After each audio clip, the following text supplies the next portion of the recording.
ഞാൻ ഈ പറയാൻ പോകുന്ന മാർക്കറ്റിംഗ് ക്രിയേറ്റീവ് ആയിട്ടുള്ള മാർക്കറ്റിംഗ് ആണോ അല്ലെങ്കിൽ ക്രൂവൽ ആയിട്ടുള്ള മാർക്കറ്റിംഗ് ആണോ എന്നുള്ളത് നിങ്ങൾ തീരുമാനിക്കുക.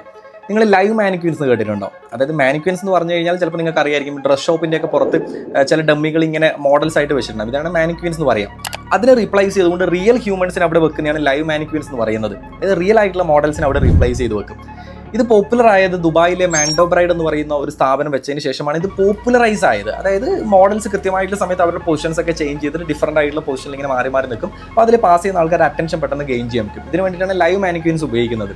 പക്ഷേ ഇതിനെതിരെ വലിയ രീതിയിലേക്കുള്ള പ്രശ്നങ്ങൾ വന്നിട്ടുണ്ട്. ഇത് ടോർച്ചറിങ് ആണ്, ഹ്യൂമൻ ടോർച്ചറിങ് ആണ്, ഹ്യൂമനെ കൃത്യമായിട്ട് ഭയങ്കരമായിട്ട് അവരെ ഹരാസ് ചെയ്യുന്ന രീതിയിലേക്കാണ് പോകുന്നത് എന്നൊക്കെ പറഞ്ഞിട്ട് ഭയങ്കര രീതിയിലേക്കുള്ള ലേബർ ലോ അല്ലെങ്കിൽ ലേബർ ടീം ഇതിനെതിരെ വന്നിട്ടുണ്ട്.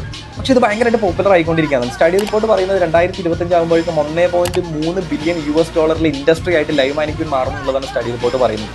സോ ആ ലെവലിൽ ഗ്രോത്തും ഉണ്ട്, എന്നാൽ ആ ലെവലിലേക്കുള്ള ഒപ്പോസിഷനും ഈ ഒരു സ്ട്രാറ്റജിക്ക് വരുന്നുണ്ട്.